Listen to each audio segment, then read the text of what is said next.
Força igual massa vezes aceleração. Mecânica, a ciência do movimento, pode ser resumida em uma equação. F igual ma. Este é um núcleo da mecânica clássica.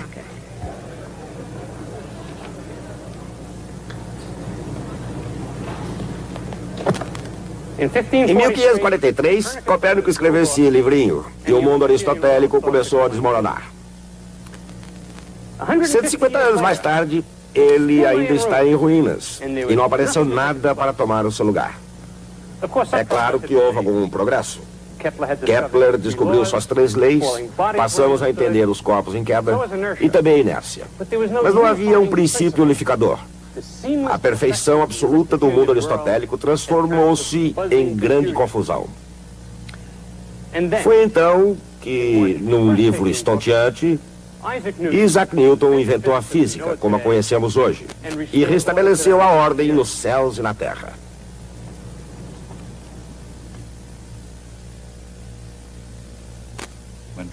Ao se tentar descrever o mecanismo básico do mundo, uma questão natural é: por onde começar?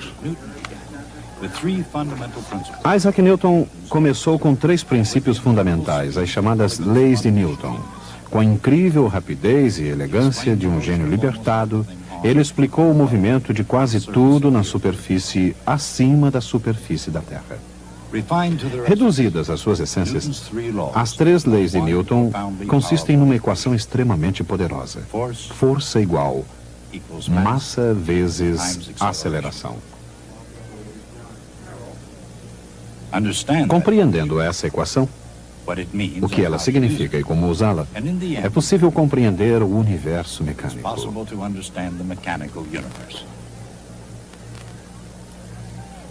Ao mesmo tempo, compreender essa grande complexidade pode significar compreender o que parece ser puro e simples. Por exemplo, uma análise mais atenta da equação F igual ma revela imediatamente 2 complicações. Primeiro, força igual massa vezes aceleração é uma equação vetorial.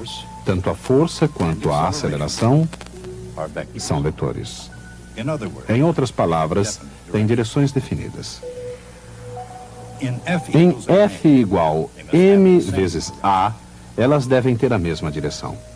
Uma segunda complicação surge no símbolo A, que representa a aceleração.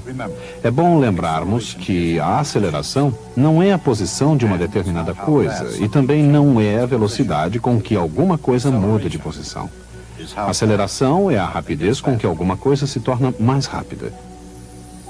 Isso significa, portanto, que a aceleração é uma derivada de uma derivada, e que a equação simples de Isaac Newton, F igual ma, é uma equação vetorial, envolvendo uma derivada de uma derivada. Por exemplo,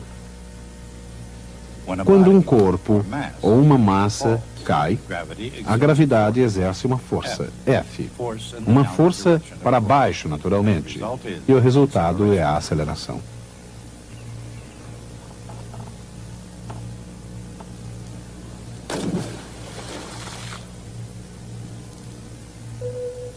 Assim temos F igual ma, aceleração e força na mesma direção.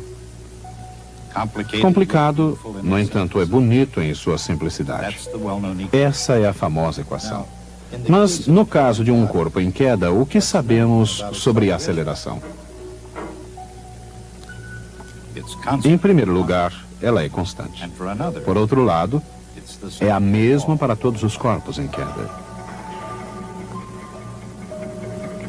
Mais ainda, ela é chamada G.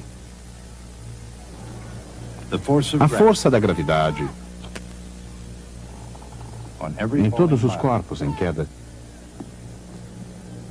é igual à sua massa vezes a aceleração, G, para baixo. Mas essa equação também descreve movimento em outras direções, além da vertical para baixo. A gravidade exerce a mesma força sobre um corpo, não importa em que direção ele se movimente.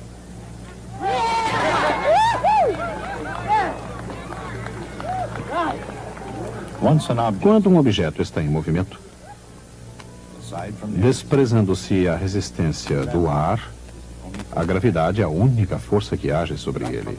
Quer seja solto de uma torre, atirado de uma montanha muito alta,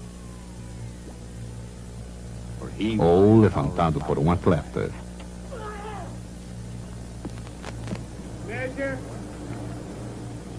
Todos os objetos em movimento caem sob a influência da gravidade. Uma equação que explica a trajetória de qualquer projétil na Terra é realmente muito poderosa.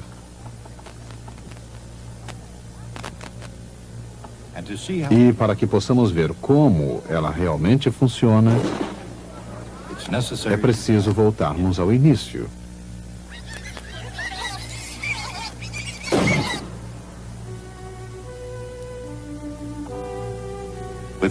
Com sua primeira lei, Newton adotou a ideia da inércia. Ele escreveu: todo corpo permanece em seu estado de repouso, ou de movimento uniforme numa linha reta, a menos que seja obrigado a alterar esse estado por forças que lhe tenham sido impostas. A inércia foi uma ideia que Newton herdou de Galileu. Foi uma ideia extraordinária, que, ilustrada com imagens modernas, segue mais ou menos essas linhas. Uma vez em movimento, um corpo prossegue naturalmente em uma linha reta, a menos que seja influenciado por alguma força. A segunda lei de Newton indica exatamente de que maneira uma força altera o movimento de um objeto. Como explicou Newton, a alteração no movimento é proporcional à força aplicada. É feita na direção da linha na qual a força é aplicada.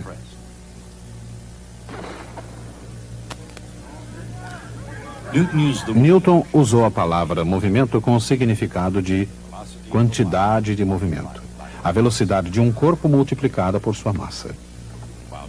Embora Newton tenha expressado suas ideias através da geometria clássica, utilizando figuras geométricas e relações entre quantidades, ele sabia que suas leis poderiam ser expressas como equações diferenciais. A segunda lei de Newton diz que a força aplicada é igual à razão da variação da quantidade de movimento.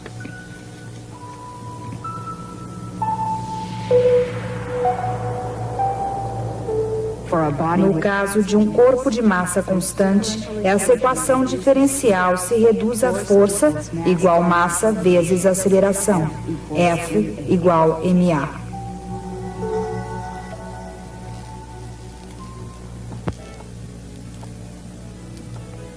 Para cada ação,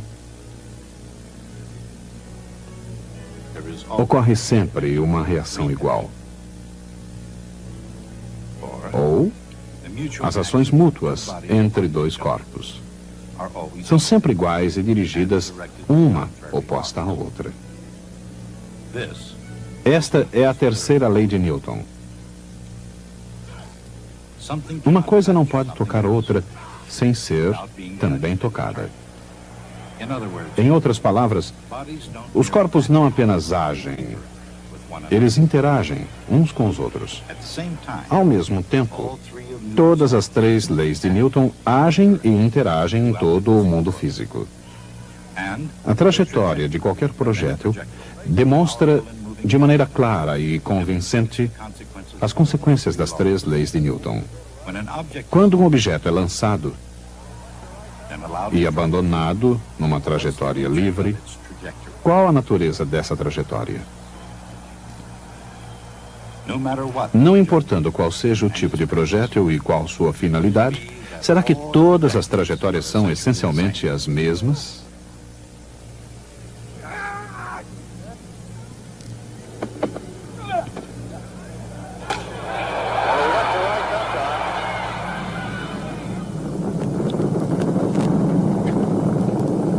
A compreensão do rumo de um projétil resulta da compreensão das leis que governam a força e o movimento. Já falamos de alguém que teve essa compreensão e um conhecimento de primeira mão sobre projéteis. Trata-se de Davi, célebre pelo lendário confronto com Golias.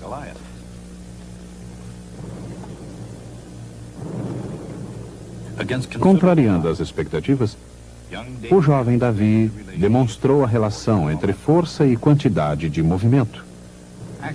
Na verdade, Davi e Golias talvez não possuíssem forças tão desproporcionais como diz a lenda. Afinal, seria esse o modelo de um intelecto devastador? De qualquer maneira, Davi conseguiu demonstrar de maneira notável a força e a quantidade de movimento sem o auxílio de Aristóteles, e muito menos de Newton. Golias entendeu muito bem essa relação. Como se isso não bastasse, sentiu a lei da gravidade. Outro fenômeno que funcionava muito bem, mesmo antes que fosse compreendido. As leis de Newton não mudaram a maneira como o mundo funciona, mas elas mudaram para sempre a maneira pela qual compreendemos o mundo. Quer seja num campo de batalha, numa pista de atletismo, ou nos verdes campos da Inglaterra. A órbita de qualquer projétil pode ser descrita no campo da matemática. Nas próprias palavras de Newton, então, dessas forças, deduzia os movimentos dos planetas, dos cometas, da Lua e do mar. Newton não foi o primeiro a refletir sobre a trajetória de um objeto em voo na Terra ou no céu, mas ele foi o único a perceber que as mesmas leis governam o rumo de ambos. Muito antes de Newton, Galileu Galilei descreveu com perfeição o movimento balístico. Ele percebeu que os corpos podem cair verticalmente e se movimentar horizontalmente ao mesmo tempo. Do ponto de vista de Galileu, que abrangeu tudo, dos céus aos jardins celestes da Renascença, o movimento de um corpo tem duas componentes, independentes uma da outra. A extraordinária descoberta de Galileu é explicada pela extraordinária equação de Isaac Newton.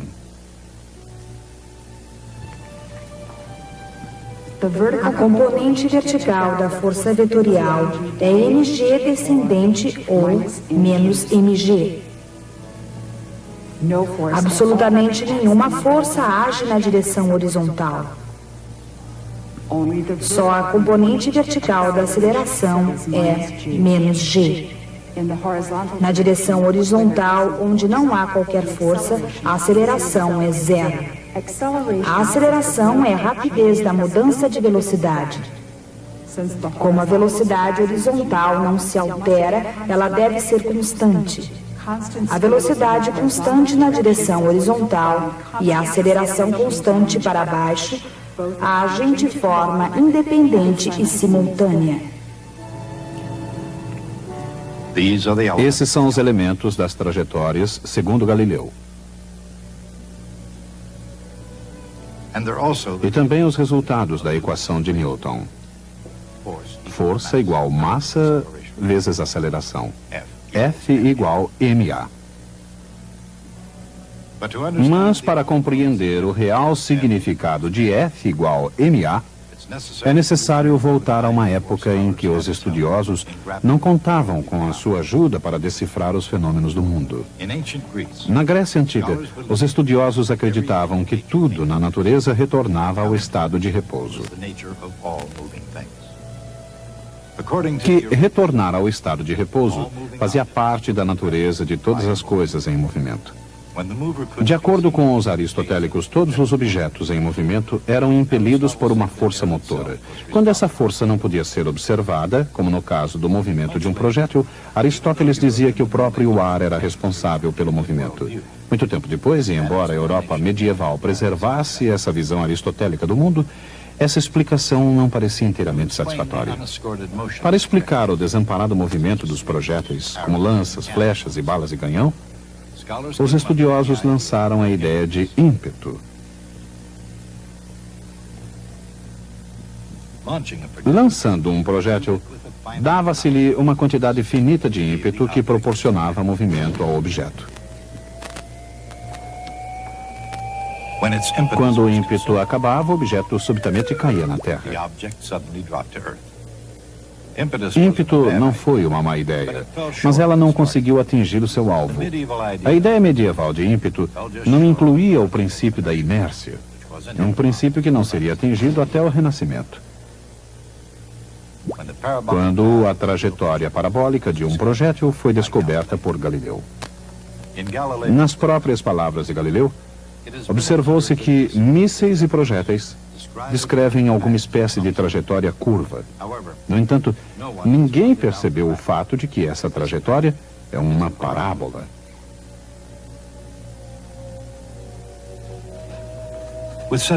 Com essa descoberta, Galileu veria o reinado de 2000 anos do mundo aristotélico chegar ao fim. E ele não estava sozinho. Aproximadamente na mesma época, Johannes Kepler, Christian Huygens, da Holanda, e René Descartes, na França, e outros começaram também a ver o universo com novos olhos. Mas, por mais extraordinário que fosse esse grupo de cientistas, seus pontos de vista individuais não produziram algo muito importante, uma síntese, um princípio organizador do mundo físico como um todo. Seria necessária a ocorrência de circunstâncias extraordinárias para explicar o mundo.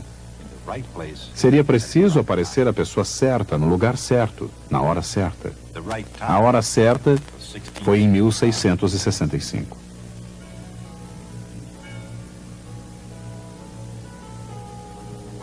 E a pessoa certa foi Isaac Newton.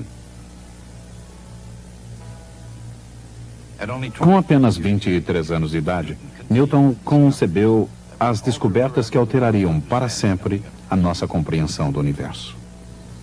Com apenas 3 leis fundamentais, Newton descobriu a causa do movimento. E com isso, seu princípio dinâmico complementou a descrição matemática de movimento de Galileu. Em outras palavras, enquanto a cinemática de Galileu descrevia o movimento, a dinâmica de Newton o explicava. Mas as leis de Newton também explicam como um corpo se movimenta. Combinando o seu cálculo com sua mecânica, o movimento de um objeto pode ser descrito perfeitamente. O movimento de um projétil tem uma aceleração igual a menos g na direção vertical e uma velocidade constante na direção horizontal. Qual seria o significado dessa constante? A força por trás da propulsão desse objeto tem origem no impulso do tronco do atleta. Essa força dura apenas um momento e determina a velocidade inicial do arremesso. Quando o projétil deixa a mão do atleta, ele apresenta uma certa componente de velocidade na direção x, que é o valor constante da velocidade horizontal. Uma velocidade que será mantida durante toda a sua trajetória até atingir o solo. No entanto, o componente vertical de velocidade se altera de um valor igual a menos g. A derivada da velocidade vertical em relação ao tempo é menos g, não zero.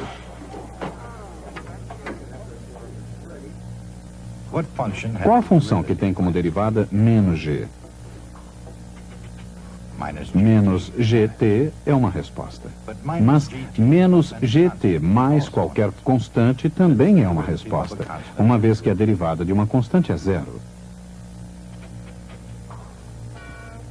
Qual o significado dessa constante?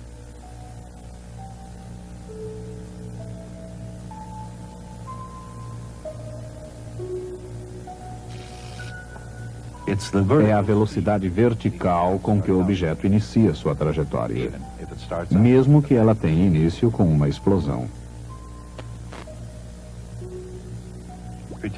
Suponhamos por um momento que não exista a gravidade. Assim, qualquer projétil seguiria uma trajetória em linha reta, mantendo tanto a velocidade horizontal quanto a vertical com que começou. Mas a gravidade, de fato, modela o movimento de um projétil. A maneira como isso ocorre é demonstrada na lei da queda dos corpos de Galileu. O que realmente acontece é que um projétil cai continuamente além da sua trajetória imaginária em linha reta a uma razão igual a meio g t ao quadrado, exatamente como se caísse de um estado de repouso. Todas essas brilhantes conclusões de Galileu são as consequências simples e diretas de uma lei concisa de Isaac Newton, resumida na equação F igual ma.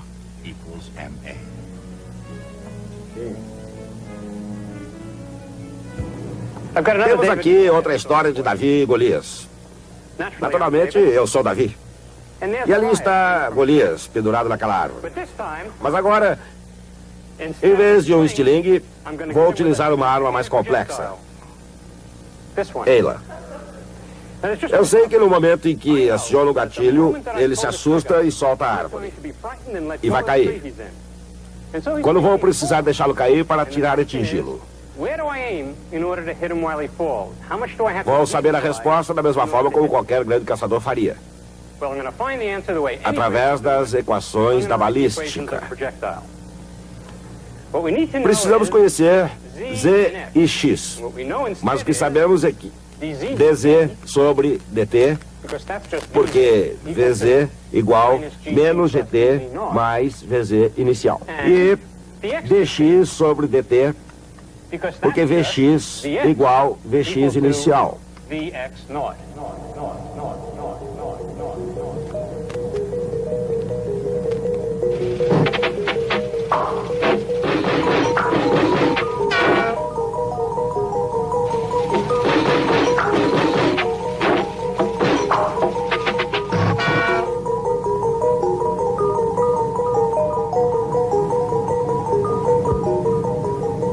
Menos meio g t ao quadrado. Agora, se o efeito da gravidade, essas seriam as equações de uma linha reta. Uma linha reta desde o cano da espingarda até o alvo. O efeito da gravidade é fazer o míssil cair abaixo dessa linha reta, de uma quantidade igual a meio g t ao quadrado. Assim, a verdadeira trajetória é essa. Mas essa é exatamente a mesma distância que o macaco irá cair, desde que a arma esteja apontada na posição inicial do macaco. Ele cairá os mesmos meio g t ao quadrado e encontrará o míssil no ar. É isso que queremos fazer para solucionar o problema. É o que vamos fazer. Agora vou atirar no macaco. Alguém poderia perguntar por que vou atirar no macaco. Melhor não perguntar. Não estamos falando de ética, estamos falando de física. Podemos ver que o feixe de laser passa pela mira da espingarda e atinge o macaco. Agora vou carregar o meu lançador de mísseis. Estamos prontos para atirar. Devo dizer-lhes que treinei essa demonstração muitas e muitas vezes. E nas centenas de vezes que fiz essa demonstração, jamais atingi esse macaco. É por isso que ele continua colaborando como voluntário. Vamos ver agora. Prontos? Vamos nós. Here we go. Vamos nós. We got him. Conseguimos. Essa pode ser a primeira vez que o macaco foi morto por uma equação. Mas que equação, hein? Se perguntarmos a um físico padrão qual é a mais importante das equações simples em toda a física, a resposta provavelmente será F igual ma. Mas existe algo muito misterioso com relação a esta equação. Ela possui apenas três quantidades: força, massa e aceleração.